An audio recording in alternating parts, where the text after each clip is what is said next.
할렐루야. 오늘은 창세기 45번째 말씀입니다. 창세기 12장 말씀으로 계속 나누겠습니다. 창세기 12장 1절에서 9절 말씀입니다. 여호와께서 아브라함에게 이르시되 너는 너희 고향과 친척 아비의 집을 떠나 내가 내게 보여줄 땅으로 가라. 내가 너로 큰 민족을 이루고 내게 복을 주어 내 이름을 창대케 하리니 너는 복이 될지라. 너를 축복하는 자에게는 내가 복을 내리고 너를 저주하는 자에게는 내가 저주하리니 땅의 모든 족속이 너로 말미암아 복을 얻을 것이라 하신지라.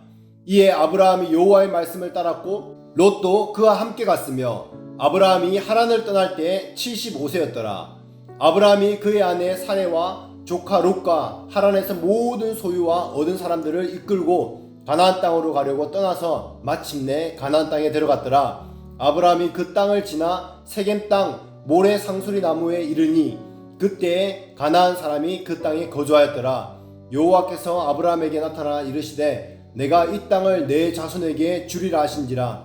자기에게 나타나신 여호와께 그가 그곳에서 단을 쌓고 거기에 베델 동쪽으로 옮겨 장막을 치니 서쪽은 베델이요 동쪽은 아이라. 그가 그곳에서 여호와께 제단을 쌓고 여호와의 이름을 부르더니 점점 남방으로 옮겨갔더라. 아멘. 창세기 12장 1절에서 9절 말씀을 통해서요, 하나님이 아브라함을 택하셔서 부르신 것을 보게 됩니다. 그리고 단순히 부르셔서 사용하는 것을 넘어서 내가 너에게 약속할게, 축복해줄게 이렇게 말씀하시면서 하나님은요 훈련의 시간으로 인도해 가십니다. 이 과정 안에서 아브라함의 모습을 함께 보면서 그 믿음과 그 결단, 그 고백이 우리에게도 동일하게 부어지기를 축복합니다. 아멘. 하나님의 부르심을 받은 아브라함이 어떤 상태에서 어떤 결단을 합니까? 아브라함이 부르심을 받은 상태에 그의 나이는 75세입니다. 세상의 기준으로 보면 나이가 많고 힘들어서 본토 친척 아비의 집을 떠날 수 없는 형편입니다. 정말 어려운 형편입니다. 여러분 한번 상식적으로 생각해 보십시오. 75년 동안 안정된 삶을 살면서 이웃과 가족과 친척과 그 다 터전이 있는 그곳에서 이제 그 나이에 미지로 떠난다는 것은요 엄청난 모험이고 위험인 것입니다. 그냥 남의 인생 적당히 살다가 죽으면은 아무 일이 없지만 이제 이 나이에 정말 고생을 사서 위험을 사서 시작하는 모험적인 삶입니다. 정말 쉬운 것이 아닙니다. 그런데 사람들은 이런 배경을 생각하지도 않고 믿음의 조상 아브라함을 그 축복만 생각합니다. 그러나 하나님은 축복은요 그에 대한 대가 지불을 그만큼 지불해야 된다는 것입니다. 하나님 앞에 너무 늦은 것도 없고 너무 빠른 것도 없고 하나님 앞에는 하나님을 따르기 너무 어려운 것도 없고 쉬운 것도 없습니다. 조건은 다 똑같은 것입니다. 믿음으로만 하는 것만 있는 것입니다. 조건이 좋다고 하나님을 잘 섬깁니까? 아닙니다. 조건이 좋다고 하나님을 잘 섬기는 사람을 보지 못했습니다. 조건이 좋은 사람일수록 하나님을 잘 섬기지 못합니다. 하나님을 그런 사람들은요 찾지 않는다는 것입니다. 조건이 어려울수록 하나님을 더 잘 섬기는 사람이 많습니다. 그렇기 때문에 형편을 불평하는 것은요 그것은 사단에게 속는 것입니다. 내가 이러니까 이렇고 어떻게 하나님을 섬기냐, 내가 지금 이런데 어떻게 나는 안 된다고 이렇게 생각하는 것입니다. 그것이 속는 것입니다. 그때가 하나님을 섬기기에 진짜 좋은 때입니다. 그 사람이 그것을 벗어나서 형편이 좋아지면 하나님을 섬기겠습니까? 그때는 이미 신앙을 떠나 있습니다. 두 번째, 아브라함이 떠날 때 분명한 목표가 보이지 않는 상태에서 아브라함이 떠났다고 말합니다. 분명한 이 보이는 것을 쫓아나간 것이 아니라 보이지 않는 것을 쫓아간 것, 이것이 바로 믿음입니다. 히브리서 11장 8절 말씀입니다. 믿음으로 아브라함은 부르심을 받았을 때 순종하여 장래의 기업으로 받을 땅에 나아갈새 갈 바를 알지 못하고 나아갔다. 아멘. 어디를 가야 될지 알지 못하는 가운데 나아간 것입니다. 이게 바로 믿음입니다. 우리의 신앙이 왜 실패합니까? 꼭 눈에 보이는 것, 확실한 보장을 주는 것, 대가가 확실히 보장되는 것에 그 손에 잡히는 것, 보이는 것, 그 근거로 하는 신앙을 하려니까 보이지 않는 것을 못하는 것입니다. 보이는 것은 믿음이 아니라 지식이 필요하지만 보이지 않는 것을 하는 데는 믿음이 필요하기 때문에 믿음으로 한 발짝도 못 나아가는 것입니다. 아브라함은 어떤 결단을 했습니까? 하나님의 말씀에 순종하는 결단을 내렸습니다. 변명이나 계산을 하지 않았습니다. 인간적으로 보면 그는 저주의 삶 같지만 믿음의 눈으로 보면 아브라함에게는요, 저주가 아니라 자기 인생의 축복이라고 받아들였기 때문에 그렇게 믿음으로 떠날 수 있었던 것입니다. 아브라함에게 복을 주신다고 했기 때문에 아브라함은 저주받으러 나아가는 것이 아니라 죽으러 가는 것도 아니고 말씀을 믿는 그 아브라함에게는 복받으러 나아가는 것이고 복 있는 인생이 되기 위한 그 삶을 시작하는 것입니다. 아멘. 그러니까 꼭 사지로 가는 그런 마음이 아니라 기쁨과 희망과 비전을 가지고 나아가는 것입니다. 또 노아 때도 노아를 택하신 하나님에게 노아의 믿음을 같이 하는 그 가족 7명도 같은 방주에 들어가는 축복을 주셨습니다. 아브라함이 선택한 이 길은요, 믿음이 아니면 따라가기 힘든데도 아브라함이 갈 때 누구와 같이 갔습니까? 조카 롯만 갔습니까? 아닙니다. 그의 아내, 그가 소유한 모든 것이 함께 갔습니다. 이것이요, 당연한 듯 보이지만 사실은 어려운 일입니다. 남편과 아내가 믿음이 틀리면 어떻습니까? 아무리 남편이 비전을 받아도 아내가 동의하지 못하면 절대로 혼자 가지 못합니다. 이 반대의 경우도 사실은 마찬가지입니다. 그러나 아브라함이 그렇게 힘든 결단을 할 때에 그 아브라함의 믿음에 그 아내와 사레와 그 조카 롯이 같이 동참했다는 것입니다. 그것은 같은 믿음에 동참함으로써 그들도 아브라함의 복에 같이 동참하는 축복을 받게 되는 것입니다. 그러니까 우리는 이왕이면 믿음 있는 사람들과 함께 동참해서 믿음 있는 사람과 그 일에 같이 하면 그 믿음이 있는 그 사람의 복을 같이 가지는 것입니다. 아멘. 내가 믿음이 부족해서라도 그 사람의 믿음의 분깃을 내가 받게 되는 것입니다. 이것도 쉽지가 않습니다. 왜 그렇습니까? 믿음이 없는 사람은 꼭 믿음 없는 사람들끼리 어울리기 때문에 그렇습니다. 복음서에서 나오는 그 부자 청년이 있습니다. 아브라함과 대조적으로 영생을 얻기 위해서 예수님께 어떻게 하면 영생을 얻을 수 있습니까? 라고 물어봅니다. 그때 예수님은요, 그 청년에게 영생을 얻는 방법 100% 확실한 방법을 알려주십니다. 내 재산을 다 팔아서 가난한 자에게 나눠주고 나를 따르라. 네가 천국에서 보화가 많을 것이다. 이렇게 알려주십니다. 분명 아브라함보다도 더 확실한 보장을 정확하게 알려주셨습니다. 그런데도 부자 청년은 그것을 믿을 수가 없었습니다. 슬픈 기색으로 돌아갔다 이렇게 말합니다. 축복을 준다고 해서 다 받을 수 있는 것이 아닙니다. 이것은요, 오직 믿음으로만 받을 수 있는 것입니다. 아멘. 하나님께서 아브라함에게 언제 어디서 나타나셔서 그에게 어떤 말씀을 하십니까? 세겜 땅 모래상수리 나무에 있었을 때에 하나님이 성경적으로 보면 처음 나타나셨습니다. 그 백그라운드를 생각하시면서 이 성경, 이 말씀을 들으시기 바랍니다. 여기서 무슨 의미가 있냐면요, 하란에서 가나안까지 거리가요, 지금 480km 거리입니다. 걸어간다고 봤을 때 어마어마한 거리입니다. 서울에서 이 부산 거리보다 훨씬 더 먼 거리입니다. 옛날부터요, 이 부산에서 한양 간다 그럴 때, 과거를 보러 갈 때 이 3개월에서 4개월을 걸렸다고 합니다. 이 고대 시대에 모래 상수리까지 그 많은 양떼 짐을 가지고 가면 이렇게 수개월이 걸렸을 것입니다.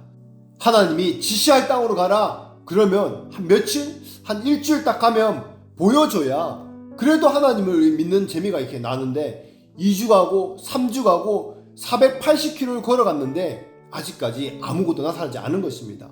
그래서 끝까지 인내하는 자가 구원을 얻는 것입니다.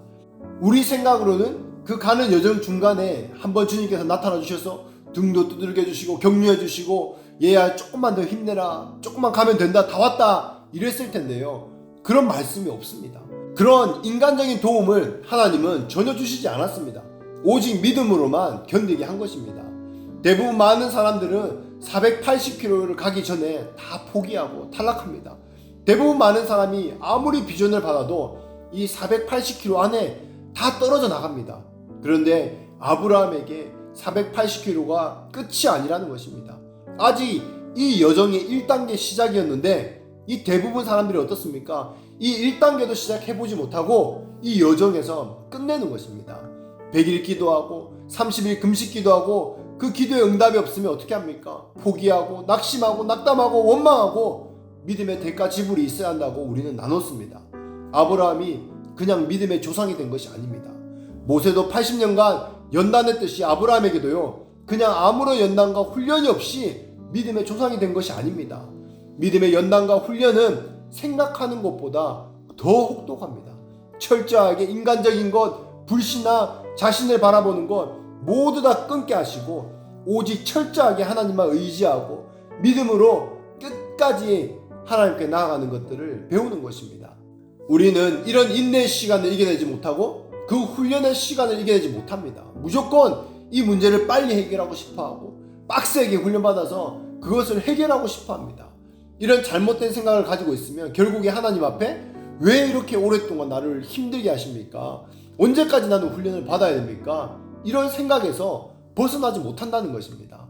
욥기서 23장 10절 말씀처럼 금을 연단하듯이 하나님께서는요 우리를 정죄하시는 것입니다. 나의 갈 길을 그가 아시나니 그가 나를 단련하신 후에 내가 정금과 같이 나아가리라. 아멘. 주님께서 나를 단련하십니다.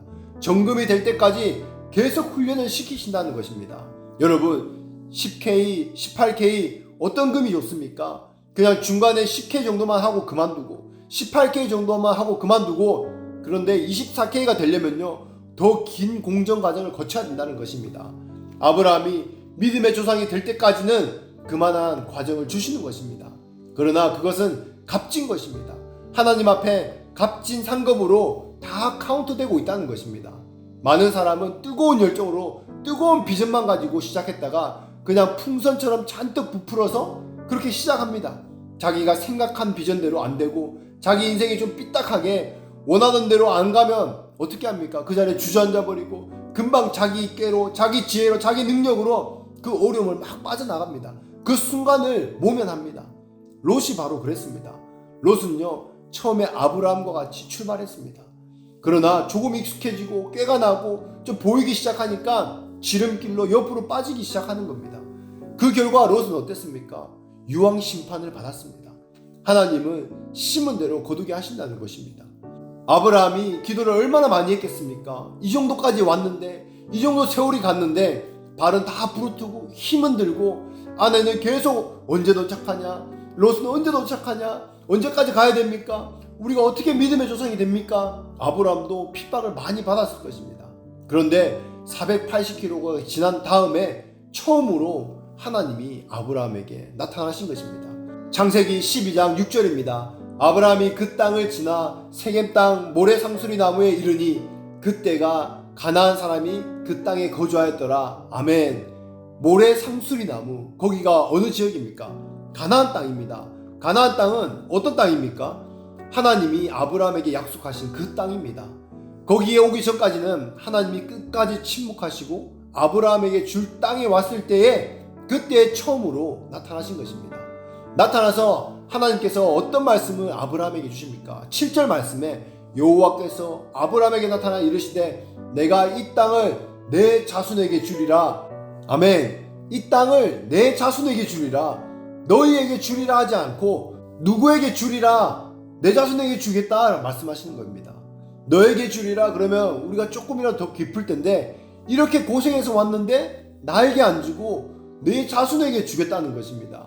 그러나 이것은요 영어로 받아들이면 또 너에게 준다는 말보다 더 축복의 말인 것입니다. 왜 그렇습니까? 지금 자식이 하나도 없는데 하나도 자식이 없는 그 상황 가운데 내 자손에게 주겠다는 것은요 이 땅을 주겠다는 것은 자손을 주겠다는 그 확정이 정확하게 있다는 것입니다. 하나님께서 너에게 자손을 주겠다 그 말인 것입니다. 아멘. 나중에 보면 알겠지만 이 약속도 내 자손 이삭 그때 바로 주지 않고 나중에 430년 후에 요셉이 죽고 나서 나중에 모세, 여호수아 그 한참이 지난 후에 그 땅을 주시는 것입니다. 하나님 나라는 천년이 하루 같으니까 우리는 하나님의 약속을 하나님 나라의 관점에서 바라볼 수 있어야 됩니다. 조금하면 그냥 때려치우고 세상의 흐름대로 약속을 다 잊어버리고 적당하게 살게 되는 것이 아니라 우리는 믿음으로 하나님 나라의 눈으로 하나님의 관점으로 볼 수 있어야 된다는 것입니다. 우리는 급하기 때문에 뭔가 눈앞에 착착착 보이고 아주 찰나적으로 순간적이고 가시적인 그 믿음을 가지고 살아가려고 하는 것입니다. 왜 그렇습니까? 하나님 나라의 관심보다 이 땅에서 내 삶에 더 관심이 많기 때문에 그런 것입니다. 그러니까 하나님 나라를 위해 살기는 어려워도 자기를 위해서 열정을 내는 이유가 바로 여기 있는 것입니다. 내 자손에게 주리라 하는 것은 바로 이삭 때 주는 것도 아니고 430년 후에 줄 것을 미리 말씀해 주시는 것입니다. 그리고 아브라함이 하나님의 지시를 따라가는 곳마다 무엇을 합니까?